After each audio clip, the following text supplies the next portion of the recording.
Մի բան ճշտ է, դուք որ ասում եք Հայաստանում չկա մի ընտանիք, որից հեծը գողություն առաջ չլինի, հոսանքի հավելագրումների տեսքով, վստահ հայտարարում եմ, որ մեր ընտանիքից եւ մեր համեստ բնակարանից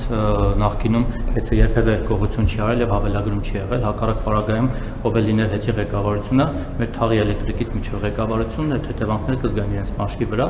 իսկ փոխարենը հիմա մենք նկատել ենք վերջին ամիսներին, որ կարծես թե ավել է գրում մեր հոսանքը, սա իմիջայլոց։ Չէ, կներեք, դա իմիջայլոց չի, ուրեմն ես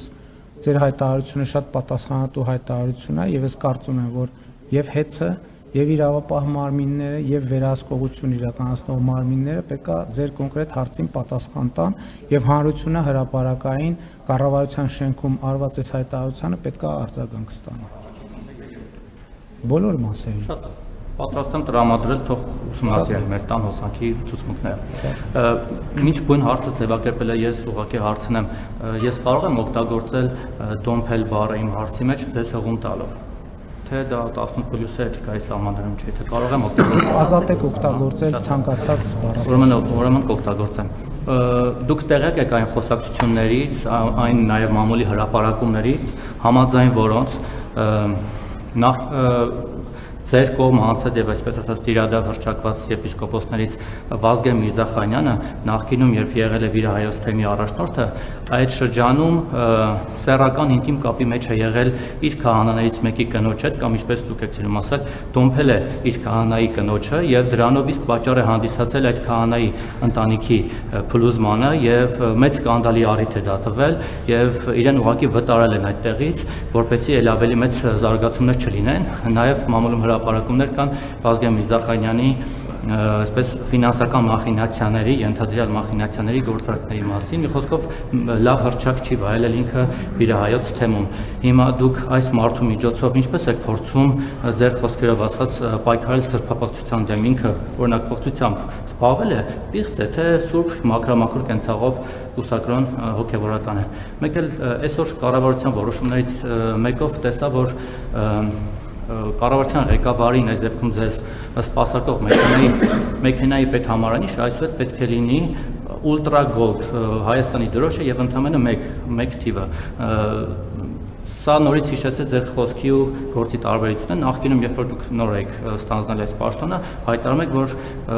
երկրի ղեկավարի մեքենան չպետք է ունենա Gold համարներ, պետք է հասարակ լինի, այն ժամանակ նույնիսկ հասարակ համարով էր ձեր Mercedes-ը 136 կամ ՍՍ, հիմա տենց գնալով ավելի տենց գոլդացավ, հիմա էլ ավելի գոլդ է դառնում։ Սա օրինակ ո՞նց է բացատրում։ Այդքան էական հարց չի, ուղղակի հիշեցեք։ Չէ, էական հարց է։ Ես կարծում եմ, որ այդ թվում դուք գիտեք, որ մենք ժամանակի ընթացքում որոշ մոտեցումներ այո վերանայել ենք եւ վերանայել ենք այն տրամաբանությամբ եւ մենք նաեւ այդ թեմաներով խոսակցություն ենք ունեցել, որ մենք այնուամենայնիվ պետական որոշակի ատրիբուտներ կա, որ մենք պարտավոր ենք պահել եւ այդ ատրիբուտները պահելը մեր անձնական քմահաճույքի հարց չի, այլ պետական արարողակարգերի հարց է եւ մենք պետքա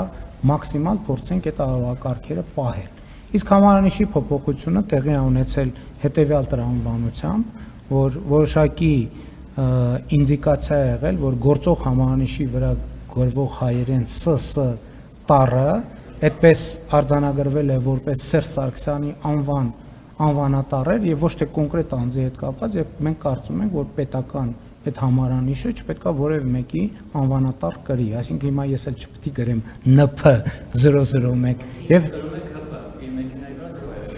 դա չէ, գիտեք, դա իր անձնական ընտրության հարց է, այս դեպքում պետական ընտրության հարց է եւ պետական ընտրությունը կարծում եմ արվել է հենց այդ տրամաբանությամբ եւ արվել է էլի իմ նշած տրամաբանությամբ, որպեսզի արարողակարգային նրբությունները ճշգրտորեն պահպանվեն։ Եվ մենք կարծում ենք, որ այո, այնուամենայնիվ ինչքան էլ մենք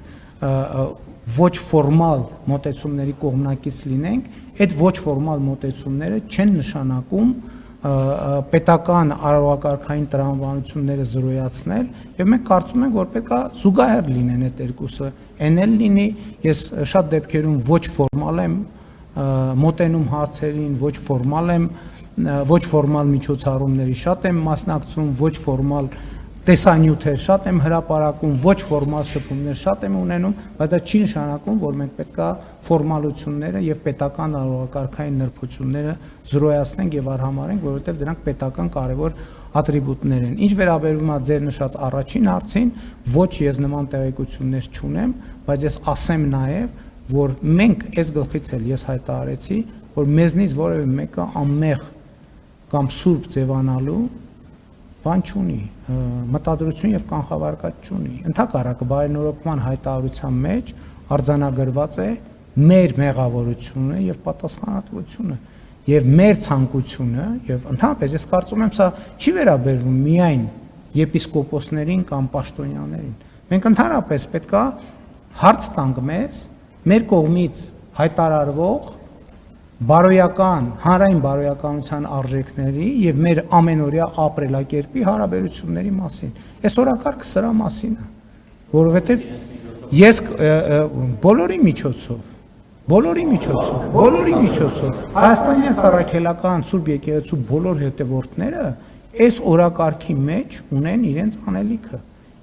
Եվ մենք չենք պատրաստվում հավատաքննության ենթարկել։ Հիմա պատկերացնում եք, այն օրը մենք երթ ենք հայտարարել կամ պատարակ ենք հրավիրում, հիմա մենք մարդկանց հավատաքննության պետք է ենթարկենք, դրա համար կա այդ թվում կարգ։ Ես ասացի, ես ինքս գնում եմ Խորանի առաջ ծնկի եմ գալիս եւ իմ մեղքերի համար թողություն եմ խնդրում, որովհետեւ իմիջայլոց հավատաքննության չեն ենթարկում եւ այդ հայտարարությունը բաց է նաեւ կաթողիկոսի համար, եթե ուզում է միանա այդ հայտարարությանը, կարող է ես չգիտեմ, բայց ես կարծում եմ, որ հանրությունը այդ թվում այդ եւ մնացած բոլոր հարցերի պատասխանը պետք է ստանա եւ իմիջայլոց, եթե ուշադիր եք եղել, ուրեմն բարենորոգման հայտարարության մեջ հատուկ կետ կա, որ պետք է Հայաստանյաց Առաքելական Սուրբ Եկեղեցին ընդունի նոր կանոնակարգ, որտեղ պետք է ընդունվեն հոգևորականի բարեվարկության ոչ միայն կանոններ, այլև այդ ընդունված կանոնները պահպանելու մեխանիզմներ։ Սա է այդ հարցի պատասխանը։